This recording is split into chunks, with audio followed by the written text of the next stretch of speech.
So we're on social studies now. Monday social studies, week 29. I'm going to start my timer.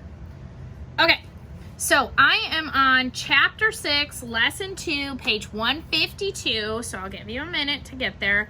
Please open up to chapter 6, page 152, lesson 2, the war continues. Remember, we're talking about the Revolutionary War. So you're going to want out a piece of paper for this, for vocabulary words. This is where your quizzes and tests are going to come from unless I elaborate on something. Okay, so remember, they started the war. They're fighting the British. They're going up and down. Who's winning battles? Who's not winning battles? So again, we're on page 152. If you haven't got there, get there. Okay, so I'm going to read. You guys follow along. I'll ask you some questions and answer them. We'll try to get through this lesson.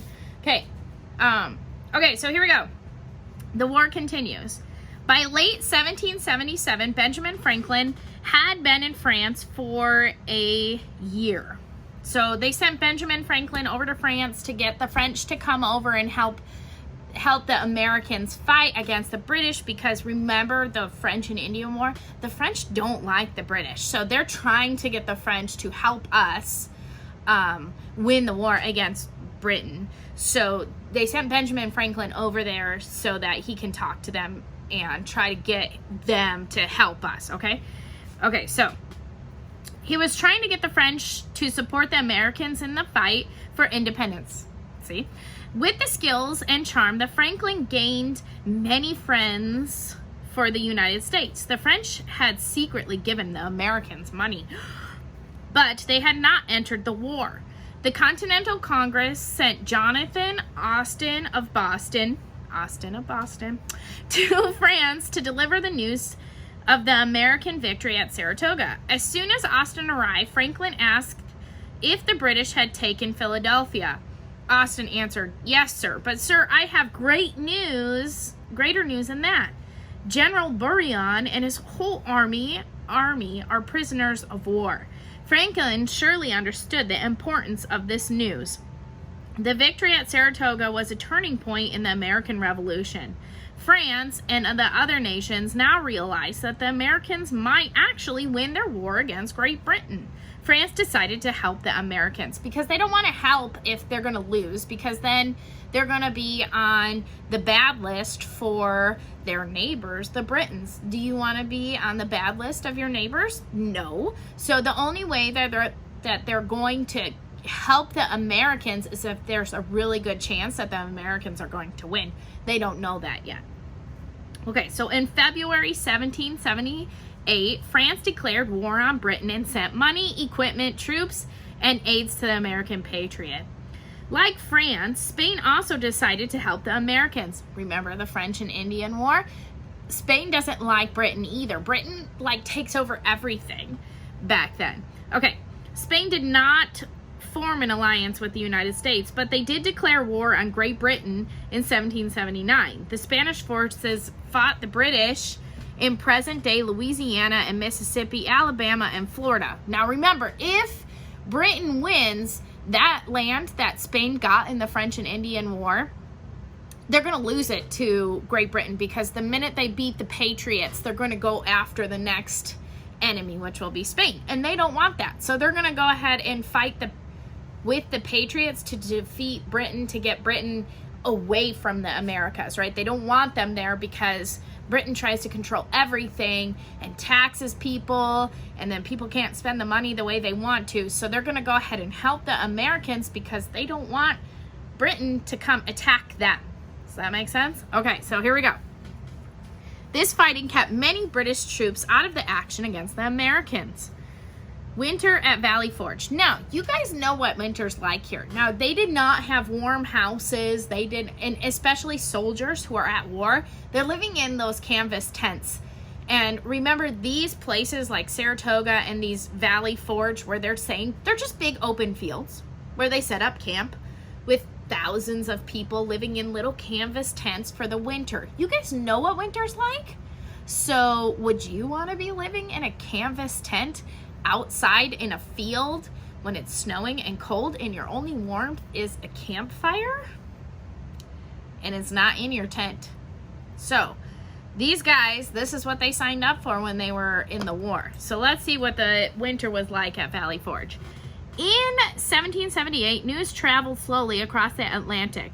People in the United States did not learn of the French-American alliance until the spring. Meanwhile, Britain, General Howe and his forces spent the winter comfortably in Philadelphia. Washington set up camp at Valley Forge, about 20 miles west. There, Washington and his troops suffered through a terrible winter. They lacked decent food, clothing, shelter, and medicine. Washington's greatest challenge at Valley Forge was keeping the Continental Army together. Snowstorms and damaged roads slowed the delivery of supplies. The Continental Army built huts and gathered supplies from the countryside. Several volunteers, including Washington's wife Martha, made clothes for the troops and cared for the sick. Washington declared that no army had ever put up with such an uncommon hardship with such spirit. Naked and starving as they were, he wrote, so he wrote that, not anyone else, "We cannot enough admire the incomparable patience and fidelity or faithfulness of the soldiers." So that doesn't sound very pleasant to me, living at Valley Forge. Nope. Okay, so on your notes, Benjamin Franklin is trying to get France to ally with the United States. They finally do. Spain is fighting against Britain too. Now winter comes and the Continental Army is now stuck at Valley Forge. So those are the main points. Joseph Martin, a young soldier from the Connecticut, spent the winter at Valley Forge. "We had hard duty to perform," he wrote years later, "and with no strength to perform it with. Most of the men lacked blankets, shoes, and shirts." Sorry. Martin made a pair of rough shoes for himself out of a scrap of cowhide, which hurt his feet.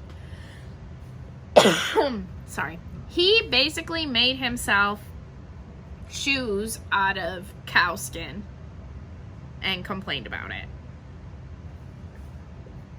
They're telling you guys this to tell you how bad that winter really was. I mean, people are making their own shoes, so that's not that great. Sorry, I have an itch in my throat. I do not have coronavirus, I'm just saying. Okay. Many soldiers became sick and died. Other men deserted or left without permission. Some officers quit. The Continental Army seemed to be falling apart. Yet the Continental Army did survive the winter. Spring came and conditions gradually improved. New soldiers joined the ranks. "The army grows stronger every day," one officer wrote, "and the spirit of discipline among the troops is that is better than numbers." Then, in April 1777, Washington led his troops of France's help. Everyone's spirits rose at the thought. The Continental Army celebrated with a religious service and a parade. Okay, so that's where we're going to leave. How bad the winter really was. When it started to get warm, people's attitudes changed and they got happier and healthier. So there's no vocabulary on this lesson. We'll do another lesson tomorrow. I'm trying to make the lessons about 10 minutes each, so hopefully we can get through this end of this lesson tomorrow. But make sure you're keeping notes, and yeah, if you have any questions, just make a message on the video or text me or ask me questions. But for today, it's just taking notes. I might ask you to write a short paragraph and email it to me. Actually, I think I do. I want you to email me what the winter was like at Valley Forge for the American Army. Okay, thanks guys.